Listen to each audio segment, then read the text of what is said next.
తమిళ hero Jayam Ravi విడాకుల case రోజుకొక మలుపు తిరుగుతోంది. ఇద్దరు ఒకరి మీద ఒకరు పరస్పరం అభియోగాలు చేసుకుంటూనే ఉన్నారు. విడాకుల తర్వాత తనను ఇంటి నుండి గెంటేసింది అంటూ భార్య మీద కమెంట్ చేశాడు జయం రవి. తన వస్తువులు తనకి ఇప్పించాలి అంటూ కోర్టును ఆశ్రయించాడు.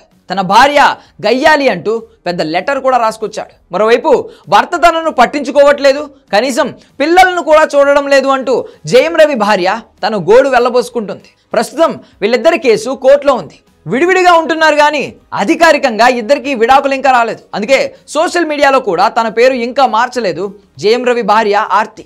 ఇప్పటికీ తన పేరు పక్కన రవి అలాగే ఉంది.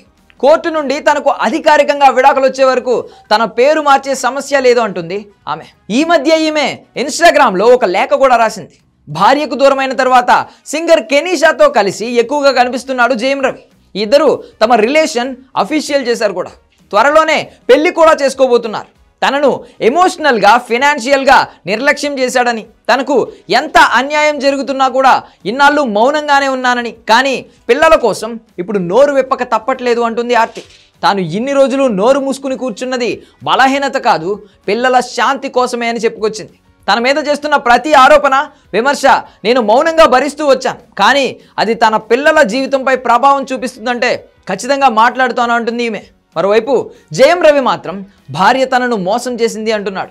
చాలా రోజుల నుండి గొడవ పడుతుంది అని, ప్రశాంతత లేకుండా చేస్తుంది అంటూ సంచలన వ్యాఖ్యలు చేశాడు. ఇక ఆర్తి మాత్రం ఇన్నాళ్ళు తాను మౌనంగా ఉన్నది పిల్లల కోసమే అని, ఇప్పుడు కూడా అదే మౌనం కొనసాగిస్తే వాళ్ళ భవిష్యత్ పాడైపోతుందని నోరు విప్పాను అంటుంది ఆర్తి. తనకు జయం రవి నుండి నెలకు 40 లక్షల భరణం కావాలి అంటూ కోర్టు మెట్లెక్కింది ఆర్తి. ఎలాగైనా తనకు న్యాయం చేయాలి అంటుంది.